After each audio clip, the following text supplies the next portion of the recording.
The beach Karen who threatened me had no idea I was a detective. I used to work as a detective for our local police department when this incident occurred. Throughout my career, I've always made every effort to follow the law myself, since I consider hypocrisy one of the worst traits an officer can have. I owned a nice speedboat, and during my time off, I loved taking my family to the public lake for boating, tubing, water skiing, and swimming. My kids were 14 and 15 at the time, and absolutely loved these trips, wanting to go almost every day I had off during the summer months. One afternoon, we'd been on the water for several hours when my daughter mentioned she needed to use the restroom. The lake had a public swimming area with facilities, and we'd often dock there for bathroom breaks. We always pulled up to shore well away from the designated swimming zone to avoid any conflicts with swimmers. This particular day, as I approached the shoreline, I noticed a woman sunbathing on a lounge chair near where I planned to dock. I stayed about 75 feet from her position, still roughly 300 feet away from the actual swimming area, as I slowly maneuvered toward shore at idle speed. As I got closer, she stood up and started glaring at me while my kids whispered that they recognized her as the mean cafeteria worker from their former elementary school. When I brought the boat up to shore, this woman began yelling very loudly that I was breaking the law. I smiled and asked as politely as possible what law I was supposedly violating. She continued screaming that I was driving a motorboat in a swimming area. I pointed to the marked swimming zone about 300 feet away and asked if she meant that area. She said yes, so I explained that I'd never entered or even approached the swimming area, and that my current position was as close as I'd gotten. She then claimed the law prohibits boats from pulling up to any shoreline at all, which made me laugh internally. I asked how people were supposed to get in or out of their boats if not from shore. By swimming? At this point, she announced she was calling her son, who was a deputy sheriff, and he was going to get me in serious trouble. I was actually starting to enjoy this situation because I figured her son would surely explain to his mother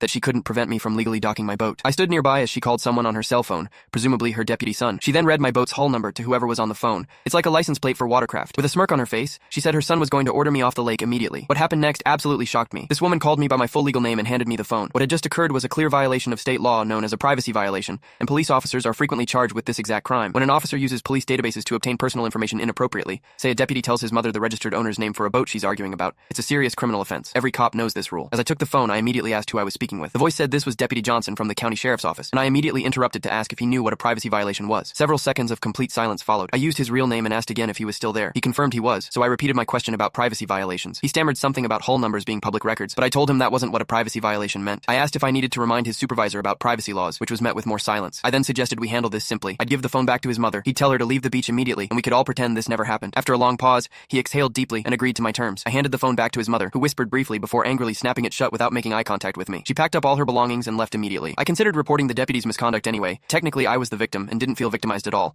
so I decided to let it slide. I only saw that woman at the beach one other time, and as soon as she spotted me, she immediately gathered her things and left again without any confrontation.